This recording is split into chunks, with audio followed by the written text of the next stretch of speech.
Ahoj, sleduješ FunRider, moje meno je Marcel, to je Autoškola Fun.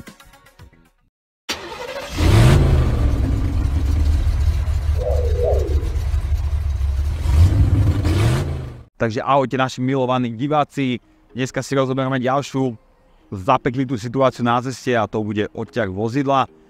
V našej autoškole to samozrejme učíme našich žiakov, ale máme čas a priestor iba na nejakú teoretickú prípravu, teoretické vysvetľovanie, čiže v premávke si to ukážeme dneska na videu. Ja tu mám so sebou dnes aj figuranta, tým je Michal. Michal je náš inštruktor z našej autoškoly. Čau Mišo, Žuvik. Mišo je inštruktor dlhšie ako ja, jazdí autobusom popri tom, takže má veľa skúseností, čiže rovno sa ťa spýtam, bol si už niekedy ťahaný? Tak určite. A je niečo, na čo si máme dávať pozor?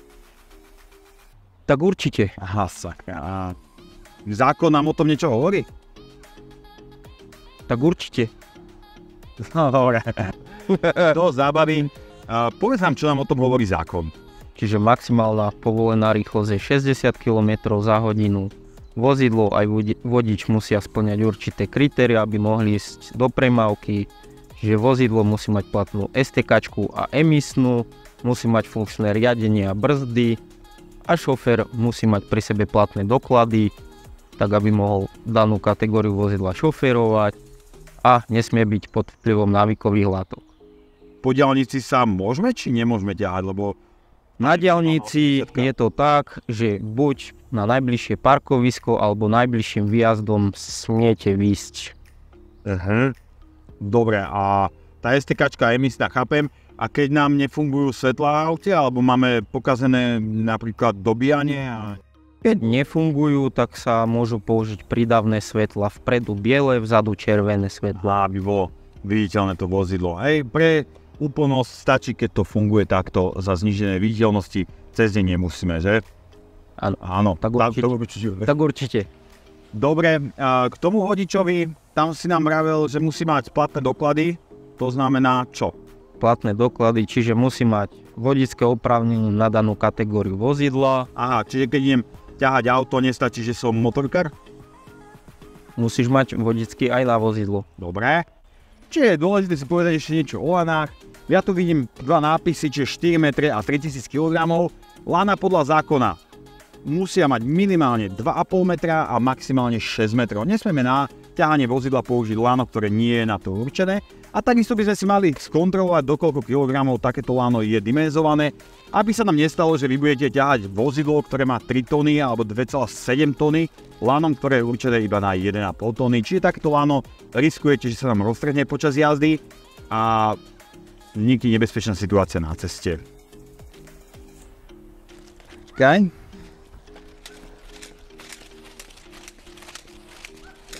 Týmto otestujeme pevnosť lana.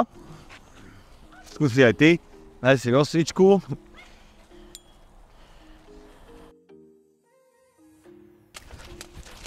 Dobre, môže byť. Lano je v poriadku, hej? Lano je v poriadku. Takže lano sme otestovali, dali sme si pár skokov cez šliadlo ako keby a ideme si ďalej vysvetľovať. Na pripojenie lana potrebujeme takéto oko, ktoré majú vozidla v podstate v základnej nejakej výbave.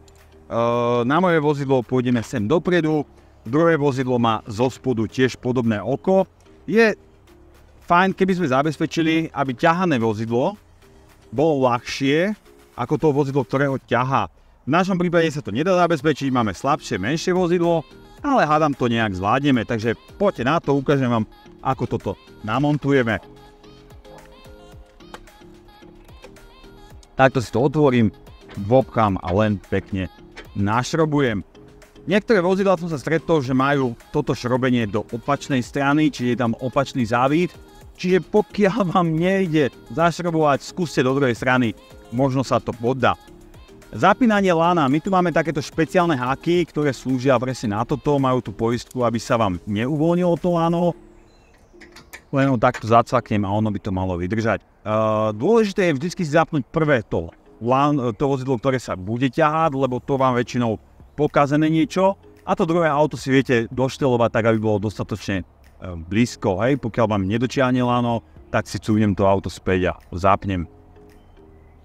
Na druhom vozidle tiež nájdeme nejaké miesto. V tomto prípade sa zohnem pod auto, lebo vidím, že tu nemám žiadnu krytku, Miško, prosím ťa. A keď si klaknem a nájdem, tak v strede pod autom, keď sa pozrieme, máme očko, o ktoré upevním ten hák. Tak, hák je upevnený, cakol, láno drží na jednej, na druhej strane. A už ideme na to, čo ty na to? Tak určite. Dobre, takže sme pripojení, jedno vozidlo o druhé.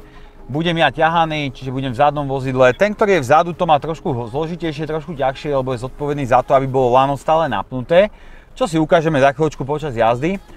No a ten vpredu je samozrejme zodpovedný za to, aby nejak prudko nebrzdil alebo prudko nemanevroval s vozidlom, aby ten vzadu stihol zareagovať. Pred jazdou by si mali obidvaja vodiči určite dohodnúť nejaké dorozumievacie znaky, čiže buď si budeme blikať, alebo si budeme kývať z auta, alebo niečo podobné. My tým, že máme moderné vozidla, máme vozidla prepojené cez Bluetooth s telefónmi, čiže sa budeme počuť. Miško, počuješ ma? Áno, áno. Výborne, som rád. Takže to je jedna vec. Druhá vec je vždycky vhodné, aby sme si dohodli trasu, ktorou pôjdeme, aby sme nerobili a nezmätkovali počas jazdy. No a potom tu máme ďalšiu vec, ktorá je veľmi dôležitá. Je možné ťahať vozidlo, ktoré môže mať naštartovaný motor. Tým pádom máme funkčný posúvač riadenia a takisto aj posúvač brzd. Takýto prípad sa stáva vtedy, keď máme napríklad poruchu prevodovky. Čiže máme niečo s prevodovkou, nevieme riadiť rýchlosť, ale motor naštartovaný byť môže. Druhý prípad je taký, kedy motor naštartovaný byť nemôže, vtedy máme kľúčik v podstate otočený len v polohe 1, aby všetky budíky sa v podstate oživili a takisto, aby sa mi počas točenia volantom nezasekol volant. Dobre? Čiže v prvom rade si vyskúšame, ako to bude vyzerať, keď bude mať naštartované, alebo teda bude mať zapnutý aj posilovač. Čiže poďme na to. Mišo, si pripravený? Pripravený. Výborne, ja si štartujem, čiže sa mi oživí sa mi všetko, čo tu potrebujem. Čo je dôležité, na vodiča aj vlečeného vozidla sa vzťahuje takisto zákon ako na toho prvého, čiže ja vzadu musím mať tiež zapnutý bezpečnostný pás, čiže si ho automaticky teraz zapínam. Mám zapnutý a takisto nesmieme používať mobily, takže by som ho mal na uchu alebo držal v ruke, preto máme zopnuté tak, ako máme. Poprosím ťa, natočíme a ideme na to. Miško, poprosím ťa, pomalý rozjazd. Lano sa pomaly napína, už máš napnuté a teraz ma pomaličky začni ťahať. Tu sa otočíme a ideme späť do mesta. Takže lano máme povolené a ideme si ešte raz ukázať z tohto pohľadu, ako to vyzerá. Tak pomaličky môžeš napínať. Ja mám uvoľnenú brzdu, aby ma pekne rovno začal ťahať. Tak a teraz sitom sa začne rozbiehať. Čo je dôležité, tak ja som vodič zadného vozidla, tým pádom ja som zodpovedný za to, aby to lano bolo vždy napnuté.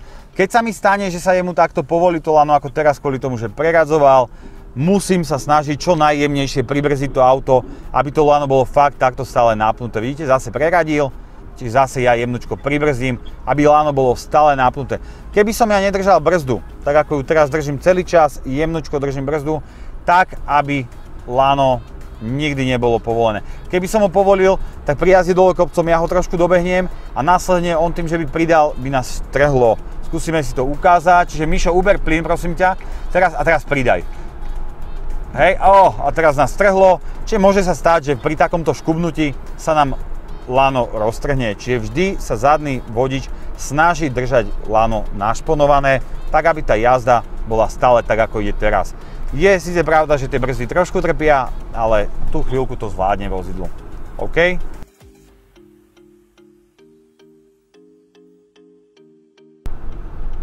Je pred nami cyklista. Dobre, Mišo hlási cyklistu, dáva smerovku, ja dávam tiež smerovku a vyhýbame sa mu pekne z diaľky obidvaja. Tým, že ja ho mám veľmi blízko pred sebou, je veľká pravdepodobnosť, že tú prekážku ja vidieť nebudem, preto je dôležité, aby on mi tú prekážku hlásil. Teraz sme mali prekážku ďalšiu a ja som povinný zabrzdiť tak, aby som zabrzdil aj jeho. Dobre, vchádzame do križovatky, máme prednosť, takže nemusíme brzdiť, ale samozrejme trošku pribrzdím, aby sme mali lano stále napnuté. Čiže pôjdeme kolečkom a pôjdeme do Žiliny, hej? A normálne poď ku Slovene, tam je malá premávka, takže tam môžeme ísť na križovatku, vieš, tam je ten krúhač.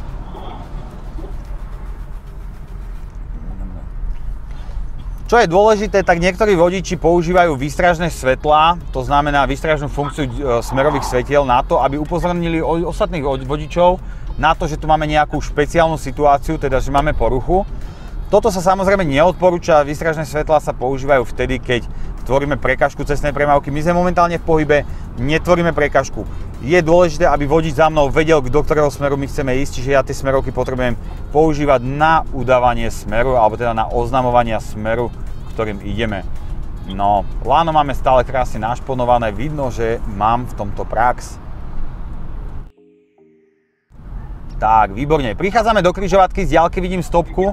Ja už teraz začínam brzdiť, aby som spomalil aj Mišové vozidlo, aby on v križovatke do križovatky nemusel vôbec brzdiť a on iba zastaví, priklepne. Takže, čo Miško, pribrzďujeme? Tak, zastavíme na stopke a vidíme, že lano je stále krásne našponované. Môžeme ísť, púšťam brzdu, ideš. Máme prekážku. Výborne, zase dávame smerovky a obchádzame spolu prekážku. Hej, sme dohodnutí, že ideme tuto na centrum, takže zase dávame smerovku doprava a ja stále Miša jemne napínam, aby dobre bolo.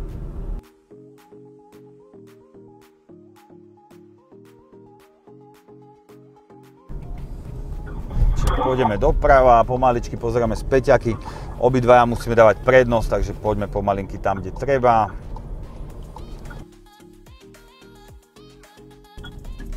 Výborne, na benzínke zastavíme. Hej. Dobre, takže super, toto bola situácia, kedy som mal zapnutý posilovač, mal som všetko funkčné. Teraz si vypneme kľúčik. Je dôležité ho nevyťahnuť, lebo sa mi volant zasekne, čiže vkladám kľúčik, otočím do polohy. V našom prípade to je 1, niektoré vozidlá to majú ako polohu 2. V tomto prípade sa mi, alebo teda v tejto polohe sa mi uvoľní sa mi volant, čiže môžem s ním točiť, ale nič mi nepomáha. Takisto nemám posilovač brzd, čiže nič mi nepomáha s tým vozidlom, musím ja zapojiť silu. Čiže teraz bude oveľa dôležitejšie, aby sme správne komunikovali, aby som včas vedel, čo ideme robiť, lebo manipulácia s takýmto volantom je oveľa zložitejšia. Dobre, Miško, počujeme sa? Počujeme sa. Nech sa páči, vyrážame. Nemáš našponované, hej, takže pomaličky sa budeme rozťahovať zase. Našponujeme, už máš našponované, môžeš ťahať, hej. Ideme doprava, smerovky na obidvoch autách blikajú a zase si tom pôjdeme. Keď je auto nie je v pohybe, volant mi ide veľmi ťažko. Ako náhle sa dostaneme do pohybu, tak ten volant sa točiť dá. Tak, super.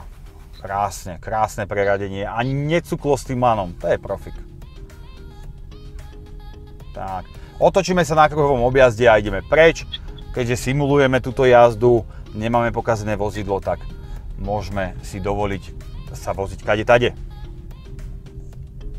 Tak. Lano máme stále napnuté a vidíte, že ja už tým volantom dokážem si tu krútiť, lebo sme v pohybe. Dobre, Miško, za zastávkou niekde zastavíme a toto asi by sme nechali už tak. Takže super doťahané, sme na mieste. Od dneska budeš ťahať ako pán, lebo si videl video Autoškoly Fan. Nezabudni dovoliť ten prštík hore, či labku hore, či ak sa to volá, zvonček stlačiť, aby si mal najnovšie videá, keď bude treba, keď nejaké vyjde. A lúčim sa s vami, ďakujem za pozretie, čaute.